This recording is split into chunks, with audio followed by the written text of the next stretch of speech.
Welcome to your November 2021 horoscope.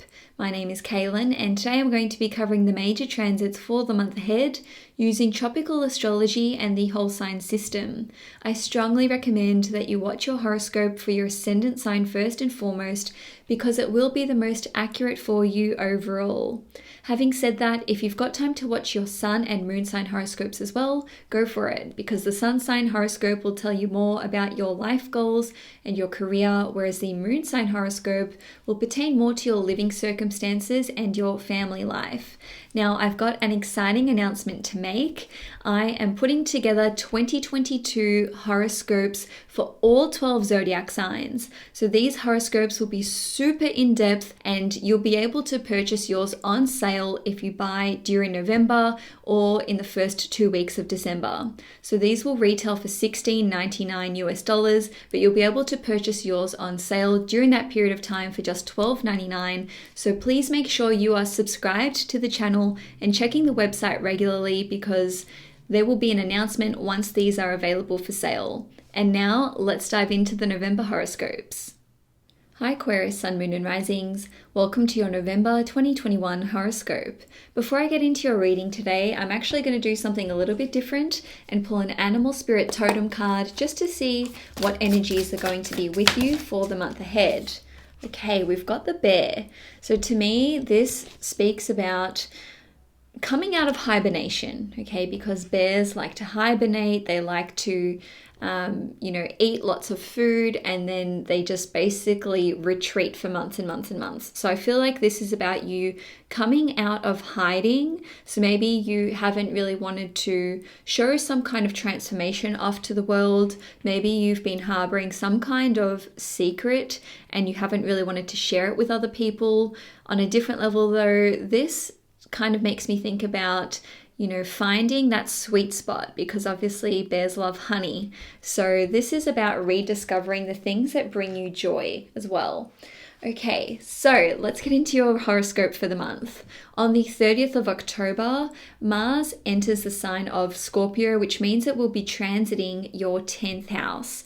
Now, Mars will be in your 10th house for the whole of November, and it will be there through till around mid-December. So wherever Mars goes, this is where we're putting a lot of our energy and our attention, and we've basically just got to focus on the matters of that house. So the 10th house represents our career, our vocation, it represents our public reputation, and it also rules over things like status changes. So with Mars here in your 10th house, for those of you who are currently employed, this can see you basically having lots of responsibilities in the workplace. Now, if you're not currently employed, but you are seeking out work, this is a great time for you to actually make connections and basically do a lot of networking. And Mercury will be joining Mars in Scorpio on the 7th of November. So we will see Mars, Mercury, and the Sun all transiting your 10th house. So this can see many of you Aquarians being in the public eye. So if you are somehow in the public eye, or if you are looking at bolstering your reputation, this is a great time to do so. Now, this can see you having some very difficult conversations or dealings with your boss or with someone who is in a position of authority. And that is because the 10th house rules over authority figures. Just be careful when it comes to speeding tickets, because the combination of Mercury and Mars in your 10th house shows that you can be pulled up for basically putting the pedal to the metal. Now, for those of you who are retired or who are just taking a long break from the workforce, with Mercury and Mars in your 10th house, this can see you actually figuring out what you want to do with the time that you have. So you may be looking at taking on some kind of position of leadership. You may be wanting to become well known for your creative gifts and talents as represented by Mercury ruling over the 5th house. Now, with Mars ruling over your 3rd house, maybe you're interested in putting together some kind of publication or developing some kind of new technology, and this is something that you can become well known for. Now, on the 4th or 5th of November, there will be a new moon in Scorpio at 12 degrees in your 10th house, and it will be in a wide conjunction with Mars in Scorpio, and Mars is the ruler of this new moon. So this means that whatever new beginning or new chapter is taking off in your life, it will be a very powerful one at that. Now, this new moon will be in exact opposition to Uranus in Taurus in your 4th house, and it will be squaring Saturn in Aquarius in your 1st house. So this is a T-square formation, which basically shows that there's a lot of challenges to overcome, but that the rewards can be extremely fulfilling and satisfying. So new moons indicate a new beginning starting somewhere in our lives. Now, we may not see this come to fruition for another 6 months until the full moon in Scorpio, or it may even be the full moon in Scorpio, which comes after that one, which will be in 18 months' time. So with regard to work or your career and your vocation, this can see some of you planting the seeds when it comes to changing jobs, getting a promotion, changing departments. Maybe you want to change industries altogether. Maybe you're making plans to become self-employed. Now, on a different level, you may be looking at resigning from your job, and maybe you've got a 6 or 18-month plan in place, or you could even be planning to retire. Now, the 10th house represents positions of leadership across the board. So even if you are not working, whether you are retired, whether you're just taking a break, whether you just, don't feel like working for however long, this can see you taking on a new position of leadership. Now, we want to look at what Mars is doing. Mars rules over your 3rd house. So you may be leading a team, or you may have some kind of project that you've started. This could be in the workforce, or this could be just your own project that you are commencing, which involves you collaborating with other individuals. And that's because Mars rules over the 3rd house, and the 3rd house represents working in a small team with other people. And the 3rd house is connected to projects and project management anyway. Now, if you are the first point of call in your family to deal with a crisis, maybe you have to help people with paperwork, maybe you manage property for your family members, or maybe you are like the person who translates for your parents or for people in your family who cannot speak the language of the country that you reside in. This can see you having a lot of responsibilities with respect to that. So maybe you've got to deal with some kind of family crisis. Maybe you're helping your family sell their property or put it on the market, or maybe you're helping them to purchase a property. Now, the 10th house is also connected to a change in status. So this can see a lot of you Aquarians having some huge change take place with regard to how you refer to yourself and how other people refer to you in terms of like your reputation preceding you. Now, on the 10th of November, we will see Mercury and Mars forming an exact conjunction in Scorpio in your 10th house. So this can indicate you having difficult conversations with an authority figure or with a parent, or maybe even with your boss. And that's because Mars represents being assertive, but it can also lead to aggressiveness and arguments and discord. Now, Mercury rules over communications. So it's very easy with this transit to have conversations kind of escalate out of control. This transit will require that you use tact and that you are very discreet in your dealings with these individuals. And that is because Mercury rules over your 8th house. So this represents discretion, this represents secrecy, and this represents very, very sensitive information. So make sure you are gathering all of the information first. And I say this because not only does Mercury represent information, but Mars rules over your 3rd house, which represents gathering data and just having all your facts straight before you initiate this difficult conversation with a parent, an authority figure, or someone who is in a position of authority. Now, you may be having disagreements with your parents or with a parental figure or some kind of figure who you respect, and this could be about your friends, this could be about your relatives or your siblings. And I say this because Mars rules over your third house, which represents those individuals. Now, if you are having a potentially hairy conversation with your boss or with someone in management, it may be about your creative contribution to the business or to the company. And I say that because Mercury rules over your fifth house, which represents your creative gifts and your talents. Now, on a different level, with Mercury ruling over your fifth house, which represents romance, some of you may be having a romantic relationship with someone in the office in secret. Okay, this is also represented by Mercury being co-workers and colleagues, and Mercury ruling over your eighth house shows a secret relationship. So it may basically come about that someone discovers your romantic fling in the office, and now it's like you need to make HR, which is human resources, aware, or maybe make your manager aware before someone, gets to that person first. Now, on a different level, with Mercury and Mars being conjunct in your 10th house, for those of you who are in a position of leadership, whether you are a boss or whether you work for a non-for-profit or whatever, this can see you needing to make some very difficult decisions. And this could basically impact your website, a news publication that you run, a social media account that you run, or you may be having some creative ideas about how you want to rebrand yourself or what you want your business to stand for or your publication. Like I said, this does not only apply to those of you who are in the workforce. Now, of course, the 10th house, like I said, represents your public reputation. Maybe you want to be seen as a leader. Maybe you want to be viewed as an entrepreneur or a pioneer.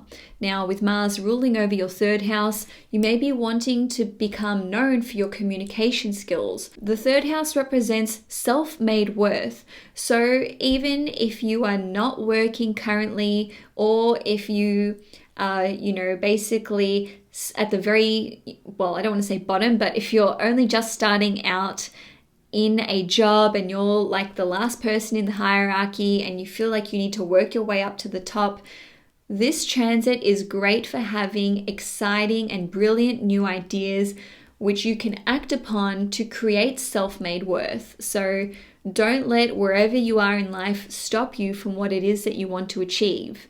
Now, on the 14th of November, we will see Mercury in Scorpio in your 10th house, making an exact opposition to Uranus in Taurus in your 4th house.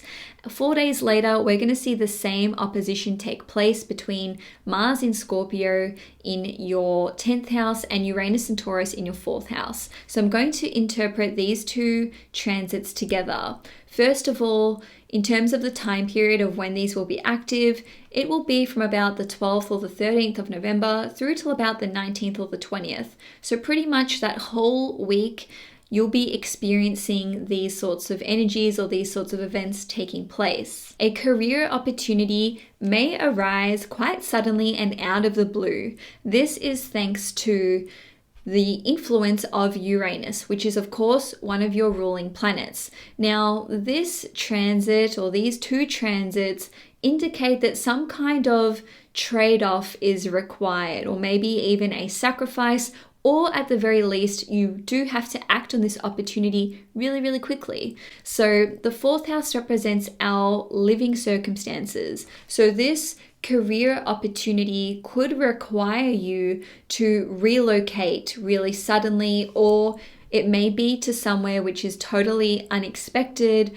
or maybe it's somewhere that you hadn't really considered living. At the very least, it could just be a culture shock and it just will take you a lot of time to adjust to this new city or town or whatever. Now, on a different level, You may be looking at investing in a property or in a piece of land, and this could be with other people. And I'm saying this because Mercury rules over your 8th house, which represents mutual resources. So this doesn't need to be a career opportunity. Maybe you've never purchased a home before, and now this is activating a status change where you can say, I'm a homeowner now, or I'm an investor now. Or this could be you renting for the first time. Now, on a different level, if this is impacting you on the career front, you may actually need to come back from parental leave earlier than you expected, or you may need to cut a holiday short. And I'm saying that because Mercury rules over your 5th house, which represents vacations and fun, and it also represents children. And of course, this opposition to Uranus, which is your ruling planet, in your 4th house, which represents your family life, can indicate that you basically need to employ the assistance of someone else to look after your children or engage their services, whether this is like a babysitter, or maybe you're simply asking family members to look after your children because you're going to either need to travel for work or you need to take on a work commitment which will make you unavailable to look after them. Now, on a different level, this career opportunity could just see you changing teams really suddenly. Maybe you work in a certain department at work and now you've got to change floors or change teams, or maybe this opportunity is one where you can become a leader of a small team. This opposition indicates that another person will somehow be involved or they will be impacted by whatever takes place during this week. So whether this is with a boss, an authority figure, your children, your significant other, your parents, someone that you live with, in any case, someone will be impacted by the decisions and the choices that you make. And yes, these are going to be your choices because the opposition is to your ruling planet. So this is about what you are deciding to do. Now, on the 19th of November, there will be a full moon lunar eclipse at 27 degrees in Taurus in your 4th house. Lunar eclipses or full moon eclipses are essentially like full moons but on steroids. So this represents a powerful ending of a chapter taking place somewhere in our lives. Now this is occurring in your 4th house, which represents your home life, your family life, your living circumstances, and it also represents your psychological foundations and essentially your sense of emotional security and stability.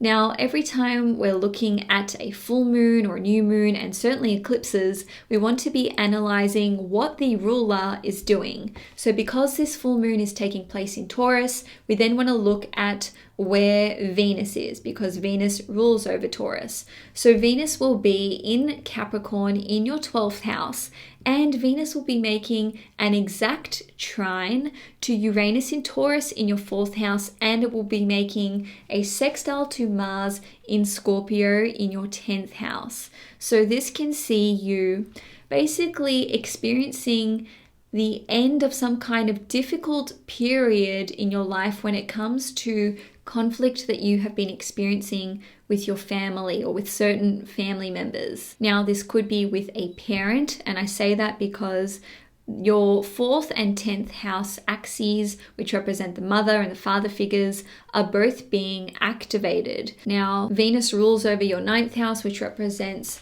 father figures or some kind of figure that we respect and trust.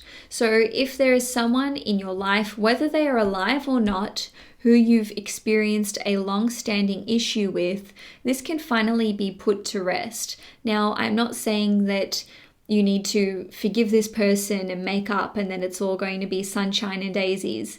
This can literally just be you experiencing a profound sense of peace when it comes to accepting the status of this relationship. Maybe this person is not in your life anymore, whether you don't speak to them, maybe they've already passed on and you had this like long held grudge or this resentment towards how that relationship played out. This full moon eclipse in your 4th house can be extremely healing for you.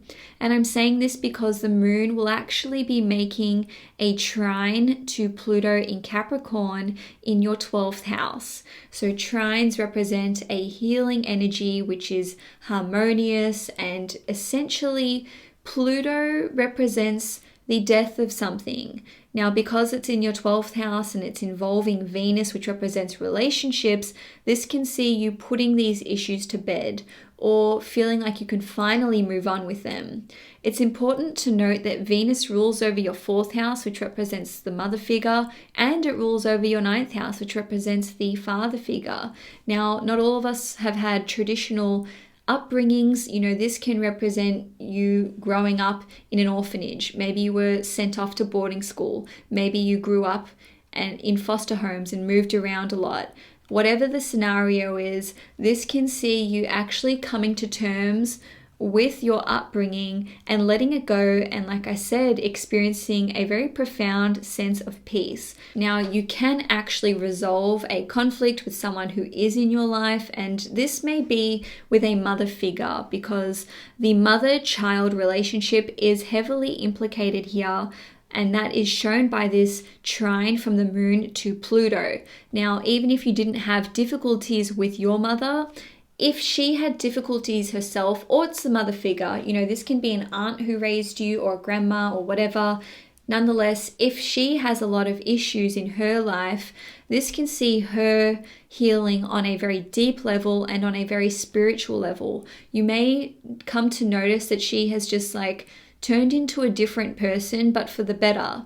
Now, on a different level, this can see the end of a difficult situation with regard to your living circumstances. So maybe you have been wanting to move out of a family home or with the people that you rent with, or maybe you've got a friend living with you, or someone is living with your family, and this individual or this dynamic has caused a lot of disturbances or disruptions to your sense of peace in the home.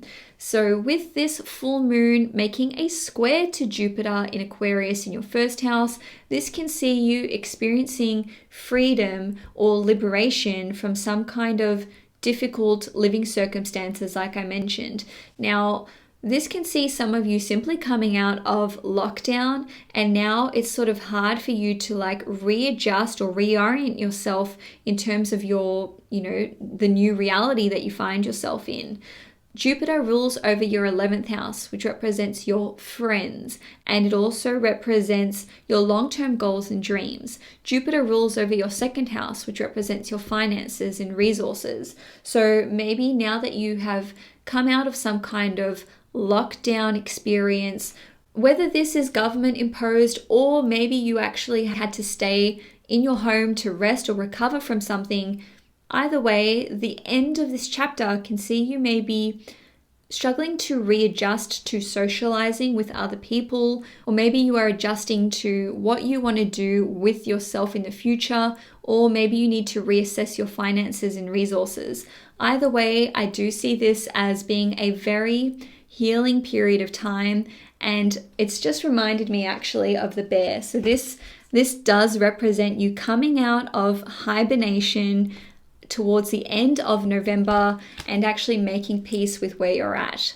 And so Aquarius, that's all I have for you for November 2021. If you enjoyed this horoscope, please give it a thumbs up. If you'd like to see more content on this channel, please hit the subscribe button. Enjoy your month ahead and take care.